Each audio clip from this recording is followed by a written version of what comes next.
Hello le zapper, aujourd'hui on se retrouve pour la dernière question Zap FAQ 5 ans, la question numéro 9. Es-tu plutôt cinéma ancien ou cinéma moderne? Cinéma ancien, oui, Frankenstein, L'homme invisible, Dracula, Nosferatu, La nuit du chasseur, Psychose, voilà. Il y a plein de films de cinéma, certains l'aiment chaud, il y a plein de films de cinéma que j'aime bien, de cinéma ancien. Après, j'ai pas une culture très très large, donc ça serait te mentir.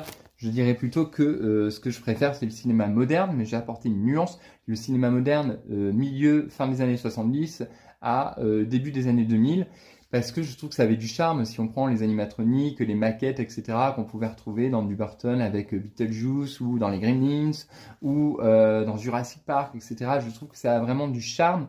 Et il y a une création autour, même s'ils sont des marionnettes, même si, voilà, il y a quelque chose qui est apporté, ça apporte un côté féerique au cinéma et aux films qu'on regarde, un côté réaliste aussi, il y a un côté sensoriel réaliste dedans que j'aime beaucoup.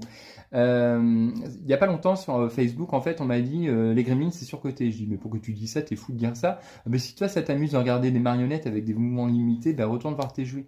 Mais regarde la scène du cinéma, mec, ou regarde la scène dans le bar avec les Gremlins, c'est juste toutes les marionnettes qu'il y a, tous les animatroniques, c'est juste magnifique. Faut le synchroniser, ça demande un travail de dingue.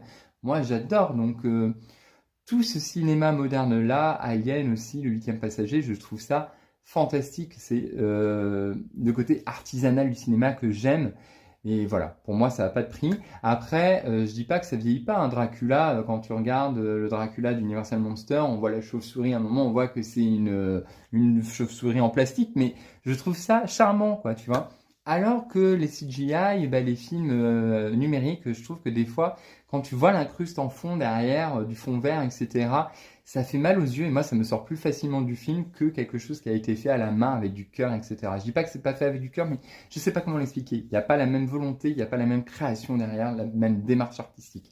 Donc voilà, et puis après, de manière générale, le cinéma moderne, surtout des 10-15 dernières années, je trouve qu'on est vraiment dans une ère où Hollywood essaye de faire vraiment du cash avec des suites, des sequels, des reboots, etc. On crée plus, on essaie de faire du neuf avec de l'ancien, souvent sans apporter quoi que ce soit, juste en surfant sur la vague nostalgie. J'en ai déjà parlé sur mon numéro sur la nostalgie est-elle une bonne chose.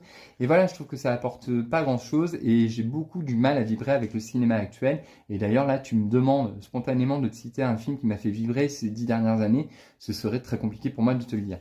Donc voilà ce que je pense sur le cinéma, plutôt cinéma moderne, mais quand même d'une certaine époque. Dis-moi en commentaire ce que toi tu en penses. N'hésite pas à liker, partager et t'abonner. Et on se retrouve très bientôt pour un prochain numéro de Zap. Bye!